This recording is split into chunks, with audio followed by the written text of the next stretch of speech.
बाल्य लीला की स्वाभाविक चपलता के माध्यम से प्रस्फुटित हुई अनुकूल चंद्र की अनन्य साधारण लोकोत्तर महानुभवता। सुंदर सुकोमल देह में स्वर्गीय सुषमा का सौंदर्य संभार ही जैसे उतर आया हो। धूल धूस रांग वेदांत सिद्धांत की नरलीला। दया परवश आज वे मात्र अंकशाई शिशु बने हैं। धन्य तुम्हारी लीला।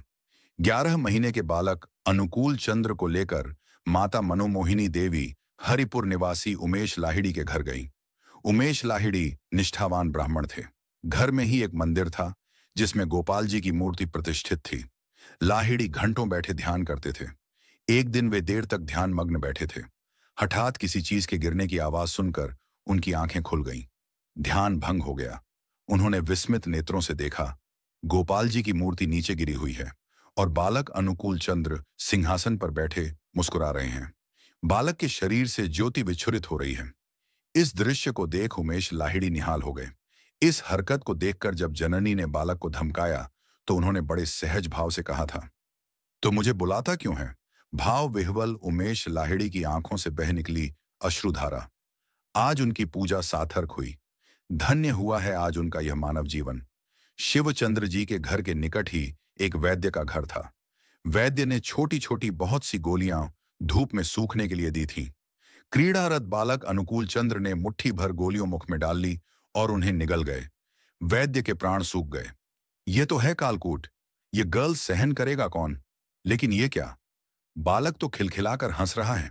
साक्षात नीलकंठ ही क्या विषपान हेतु आज इस धरातल पर अवतरित हुए, विषाक्त दुनियाओं में अमृत तत्व की पावन भागीरथी प्रवाहित करने। उनके जीवन के 3 वर्ष की एक घटना है। पड़ोस के किसी घर में एक बालक का जन्म हुआ था। मनोमोहिनी देवी लड़के को देखने जा रही थी। अपने साथ चलने के लिए उन्होंने बालक अनुकूल चंद्र को भी कहा। वहां जाकर क्या होगा मां? वह तो कई दिनों का मेहमान है। बालक अनुकूल चंद्र के स्वाभाविक और सहज कंठस्वर को सुनते ही मां चौंक गई। ठीक 18वें दिन उक्त शिशु ने पार्थिव लीला समाप्त की। विस्मित जननी सिर्फ सोच रही हैं अनुकूल चंद्र की बात।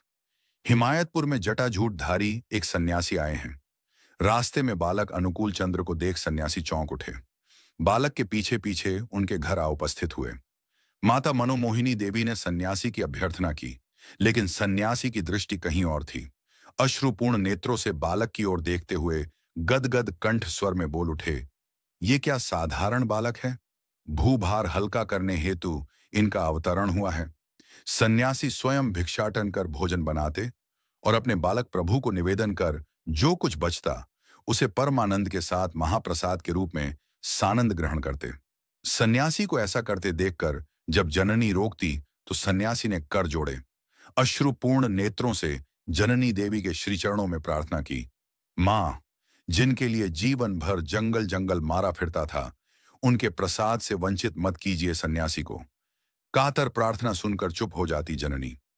आए दिन शिवचंद्र चक्रवर्ती के घर इसी तरह के कितने ही अज्ञात तेजस्वी साधु सन्यासियों का आगमन गांव के लोगों को विस्मित करने लगा।